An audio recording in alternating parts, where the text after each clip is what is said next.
Nepomniachtchi versus Magnus Carlsen. We have a rematch of the World Championship match. We can say that both the players have recently played a World Championship match for the World Championship title, but Magnus Carlsen won the championship as usual.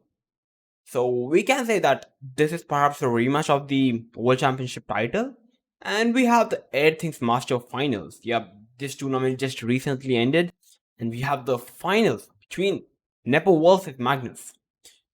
In the first game, there were 4 rounds played between these two players, and all the 4 games were draw. And in the second game, the first game went to draw. The second game was won by Magnus Carlsen with the white pieces. And now only 2 games are left to decide whether Magnus Carlsen is going to be the champion or Ian is going to make a comeback. So basically, Ian is having the white pieces in the third round, and Ian is like, okay, he actually have to win the game so that the fourth game Magnus is having the white pieces. So definitely Magnus is having the upper hand in the fourth round. So basically it's like a must-win situation for Ian because winning with the black pieces in the fourth round is extremely tough. So he has to win this game at any cost. So Ian is going to go all in. So he decided to play 1e4. And Magnus decided to play c5. As we know, in the high level chess, every game starts with e4, e5, and we usually see a draw. Because e4, e5 is such a solid line that we can't even imagine. It's such a solid line. So if Magnus would have wanted, then he can simply go for e5 and he would have been simply a solid game and he would have drawn the game. But he chose Sicilian. And the reason Sicilian is not played often in the high level, the reason is only one. The Sicilian consists a large amount of theory, just a large amount of theory. You can't just imagine. That is the reason c5 is not played that much compared to the e5. But Magnus is like, okay, I'm going for a thing opening like c5. It's a very aggressive opening. So we have the Sicilian. Knight f3. And here we have e6, the Taimano variation. d4 takes, knight to c6, knight to c3. Queen to c7, well known, bishop e3, a6, and now we have g4 by Nepo. Usually in the club level players, they continue the game by playing bishop e2, queen d2, f3, keeping the king side options open whether he wants to castle short or whether he wants to castle long.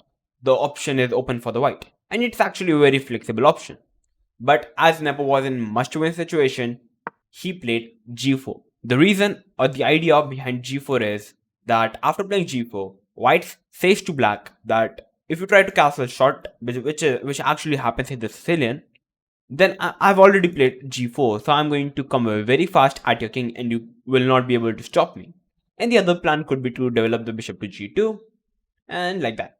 And even h3 and castle can be some idea, yep. And anything can happen in chess. So after g4, we have knight into d4, queen into d4, and now we have b5 by Magnus. You see his ideas of Magnus Carlsen. He saw that at the place of developing the bishop and knight, there is actually not a good square for the knight and the bishop.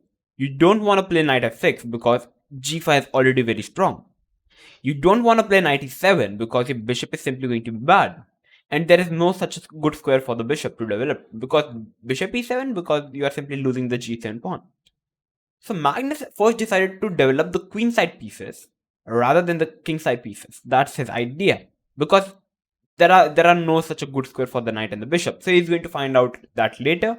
But the squares which are already better for the bishop, he's going to play bishop b7, rook c8. These are the most ideal square for the queen side pieces. We have long castle by Nepo, so already a very aggressive chess by him. As we know that after playing b5, many people are like afraid of like long castle because black have already played b5. Perhaps he can even go for sacrificing a pawn by playing b4. Okay, the queen cannot capture it, the bishop is protecting it. But okay, after knight f4, everything is very good for white because the knight is not going to move and b3, and white is actually very solid. But bishop b7 by Magnus Carlsen, king b1 because yeah, after playing king b1, it is actually a very natural move It basically stops all the threats on the a2 pawn. Knight to f6 by Magnus. f3. In this position, many of you are thinking, or you can say many of you will be thinking, what will happen if I try to play simply g5, hitting the knight, because that looks very natural. Playing knight a5 in this position is not a good square because the knight on a5 is already very bad square, and after bishop e2, white is already winning. But actually, black is going to play knight to g4, hitting the knight, and once the knight exchanges the bishop, it's actually very good for white, very good for black, because the knight was actually not having a very idle square. So if black would have played knight g4, we have bishop f4, pawn push e5, hitting the bishop and the knight, and here comes knight to d5. You must have not saw this move. And after knight d5, the best move in this position is to play queen into c2 check, because many things are happening. Knight is hitting the queen, black pawn is hitting the queen and the bishop, but the reason is you can't capture the queen because knight into c7 check and you lose the rook. That is the main point. So queen into c2 check, king into, pawn into, and here black wants to play knight into f2, hitting both the rooks, also the pawn on e4. So much better for white would be to defend the pawn after playing bishop g3, and still the position is completely complicated. Knight c7 is perhaps going to come, but after rook c8 check, it's a check. Many things are happening, but according to the engine, it's an equal position. Perhaps white is slightly better. So this is what would have happened if white tried to play g5. So first, Nepo wants to close this option of knight g4, so he first played f3. And now he wants to play g4, because now the knight is not having the g4 square. So we have rook to c8 by Magnus Carlsen. I personally feel in this position that at the place of playing rook c8, there was no hurry of playing rook c8. He must have first played h6, simply stopping this g5 ideas, and the knight is already very nicely placed on f6, because it defends the pawn on d7. Perhaps some sacrifice can come in the future, and it's the most ideal square for the knight, because it also stops these ideas so that now the bishop on f8 can move freely. But rook c8 also a completely fine move, but now it gave Nepo the option of playing g5. Knight f5, knight h5, and knight on h5, they're definitely not a good piece. Queen d2, the reason of playing queen d2 is black wants to play knight c4 and followed by perhaps knight to g6. So queen d2 taking away the square, and in this position the most natural move looks play bishop b4, because we are simply hitting the knight and it's a triple attack. If you try to play bishop b4, which was not played in the game would have continued by playing bishop to h3, bishop takes, pawn takes. You cannot capture the pawn because after queen into d7, white is winning the game.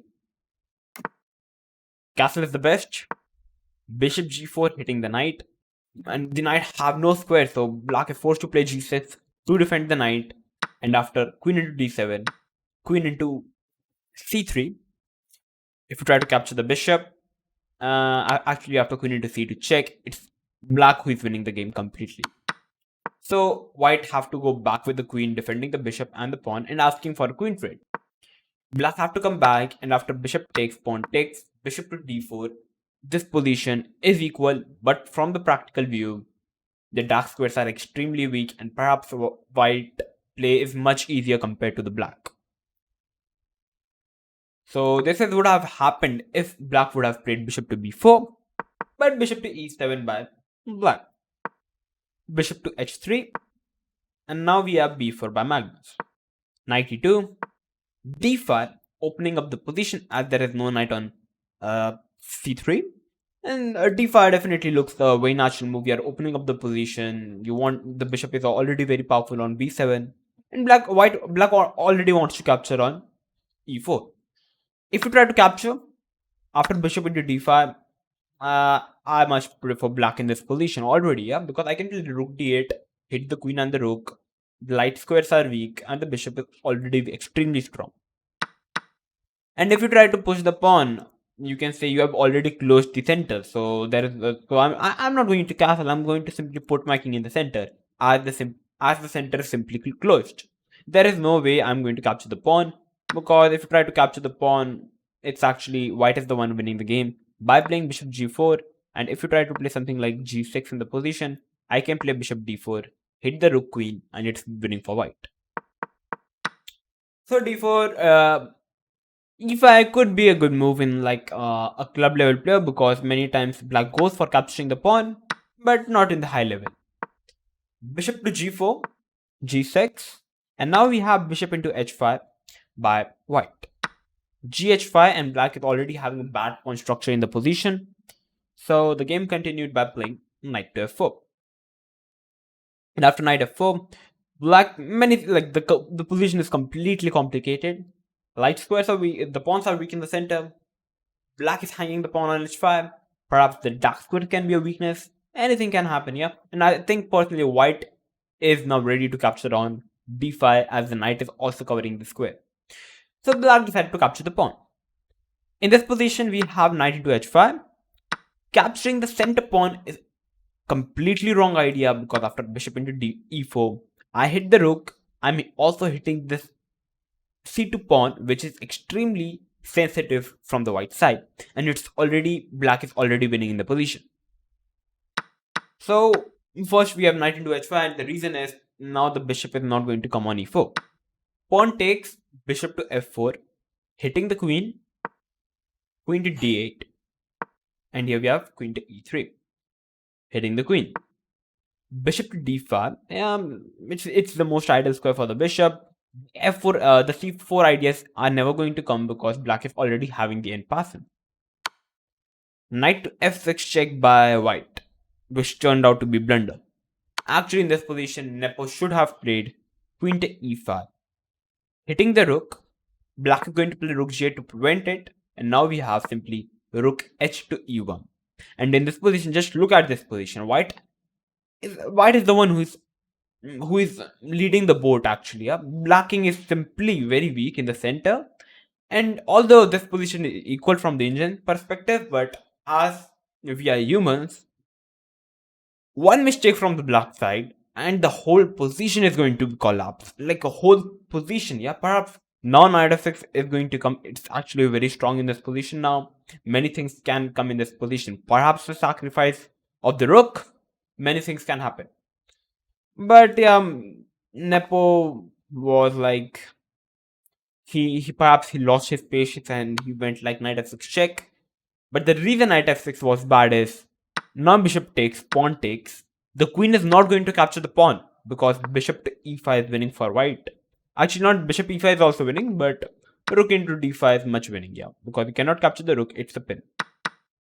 But the reason is now black rook gets an open file. This is the only reason this was a blunder by white, because now black is the one who got an open rook file. Rook to e1, and now comes rook to g2. Yeah, Magnus knows how to bring resources in the game. He brings every piece into the game at the right time. Yeah, he plays actually very fast chess. And now the c2 pawn is collapsing. So Nepo tried to play practical chess. He played queen e7, trying to put psychological pressure, like the e7 square is extremely weak. And in this position, all those who are thinking what will happen after rook into c2, or those who want to play rook into c2, this position is now equal. Black lost all his advantage because now comes rook into d5. Very strong move. You cannot capture the pawn because you cannot capture the rook because the pawn is pinned. You cannot capture the rook with the queen. It's a checkmate. So basically, black is forced to capture the pawn. And after king e1 takes, and you can say it's a draw. You can't go over here because now it's a check and black is winning the game completely. But yeah, it's a completely draw after king b1. So this is what happens if black tries to capture the pawn. But queen d7 by Magnus Carlsen. He's not going to lose his advantage like this. Once the queen is traded, black is completely winning, although it's an opposite color bishop. The reason black is winning is he's having a much active play, and second, the c3 pawn, the f3 pawn is extremely strong in the position. So after queen trade, black is completely winning. So white decided to pull the queen back. But now comes rook into c2. And after bishop c1, Nepo tried to hold the position, and perhaps he's aiming for these center attacks. But now, okay, I was going to say to pause the video, but okay, still. Let's say after rook into c1, or you can pause in this. You can pause the video in this position and try to find a completely winning sequence from the black side. Just pause the video and try to find the whole winning sequence played by the Magnus Carlsen. It's not like one or two moves, it's like a combination of moves, like perhaps 4 to 5 moves, and you are winning the game. Must try to calculate all the variation. It's very interesting how Magnus Carlsen simply ended the game. Okay, so I think you must have had a great deep thought, and you must have. You all saw the first move, rook into c1, yeah? And after rook into c1, the basic point is white is having two options. He can capture the rook with the rook or the king. In the game, we have king into c1. If you try to capture with the rook, all those who have found bishop into a2 check, kudos to you. King into queen into, and black is winning. And king into c1 was played in the game, and all those who have found now first queen check. This was hard to find because first check it looks like first why not to play queen h4, queen a4. You are already threatening a checkmate. But now white is the one who is winning the game. Queen c5, one slip and you are out. It's a checkmate on e7 now, and white is also preventing this c2 checkmate. So first you found f queen c6 check. Kudos to you. King goes back, and now comes queen h4. Queen a4. The reason is very simple. Now you hit queen into a2 with a check. That is the main reason. And now you are also hitting rook queen to c2, and it's already, like, you can say it's double attack, and you can't stop both the attacks. If you try to stop, like playing b3, trying to stop this and this, but now comes simply queen into a2 check. The rook is preventing it, and after king c1, it's a checkmate. So after queen a4, Nepo played rook to d2, and here we have bishop into h2, bishop into a2 check. Queen into a2 is also winning, but after king c2, perhaps white is running away. Bishop into a2 was actually pretty smooth by Magnus, and after bishop into a2, on the move number 30, Nepo, with the white pieces, decided to resign the game, and we have again the champion of the Airthings master, perhaps a kind of rematch of the World Championship match. Magnus Carlsen again won it. Yeah, a great fight by Nepomniachtchi, but Magnus Carlsen again pulled it off. After bishop into a2, if you try to play king e1, it's like a 3-move mate. Bishop goes back, check. It's like many times it's like a puzzle theory, and it's a checkmate. Bishop covers the light square. And if you try to play king c1, I can play first queen to c6 check. King goes, and here comes bishop to check, and the king is having no square. The rook is forced to come, and after queen into c2, it's already over for white. That was the reason after bishop into a2 check on the move number 30, Nepo decided to resign the position, but a very well played game by both the players, both the competitors. That was the reason, yeah, they were able to reach the finals. Both these two top players are very talented and very strong, extremely strong players.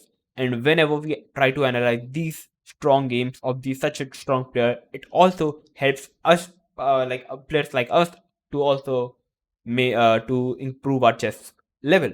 So if this analysis helped you to improve your chess skills, then make sure to like the video, share this video with everyone who wants to watch this interesting game between Magnus Carlsen versus Nepomniachtchi, and make sure to subscribe to the channel because I'm going to come up with these interesting analysis, and also I also post many types of gambits and traps, so you can also check it out.